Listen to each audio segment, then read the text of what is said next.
Shalom saudaraku yang dikasihi oleh Tuhan, senang saya berjumpa kembali dengan saudara pada saat ini. Saudaraku, di masa pandemi ini, Tuhan sedang memberikan kesempatan kepada saudara dan saya.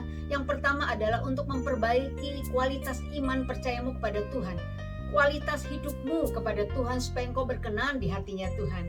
Yang kedua saudara, supaya engkau hidup benar di hadapan Tuhan, hidup kudus, tidak kompromi dengan dosa, berani berkata tidak pada dosa. Yang ketiga adalah supaya saudara menjadi segambar serupa dengan Kristus. Kenapa saudara? Karena sasaran kita sebagai anak-anak Tuhan, orang-orang percaya, yaitu menjadi serupa dengan gambar Kristus. Katakan amin. Mengapa saudara tidak boleh kompromi dengan dosa? Sebab saudara dan saya adalah suratan Kristus yang terbuka, yang bisa dibaca oleh semua orang. Bagaimana sikap hati yang benar sebagai orang percaya di masa pandemi ini? Ada 3 pesan Tuhan yang hendak disampaikan pada hari ini. Kita ambil dari 1 Petrus 4 ayat yang ke-7 yang berkata demikian. Kesudahan segala sesuatu sudah dekat. Karena itu kuasailah dirimu dan jadilah tenang supaya kamu dapat berdoa. Yang pertama adalah saudara harus memiliki penguasaan diri. Ini penting saudara. Karena orang yang menguasai dirinya adalah orang yang tidak kompromi dengan hal-hal yang berlawanan dengan kebenaran firman Tuhan. Orang yang mampu menguasai diri, orang yang tidak diombang-ambingkan dengan pengajaran yang salah, pengajaran yang sesat, pengajaran-pengajaran yang palsu saudara. Orang yang mampu menguasai dirinya adalah orang yang tidak mudah saudara mendengar atau percaya dengan berita-berita yang salah, berita-berita yang hoax saudara.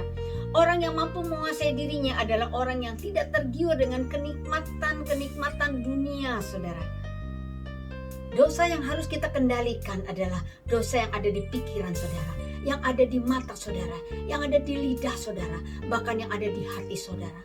Firman Tuhan di dalam Amsal 25 ayat 28 berkata, orang yang tidak dapat mengendalikan dirinya seperti kota yang roboh temboknya saudara.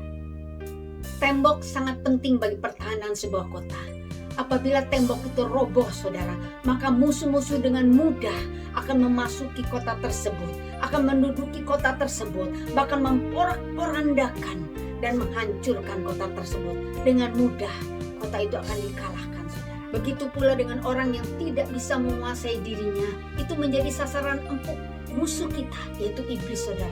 Dia akan menghancurkan hidupmu, dia akan menghancurkan masa depanmu, dia akan mempermainkan jiwamu, pikiranmu, perasaanmu, hatimu, sehingga imanmu akan dihancurkan oleh iblis. Katakan jangan buka celah.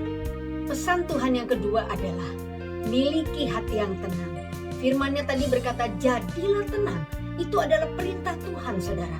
Saudara diminta tenang terlebih dahulu supaya engkau dapat berdoa. Jangan dibalik saudaraku.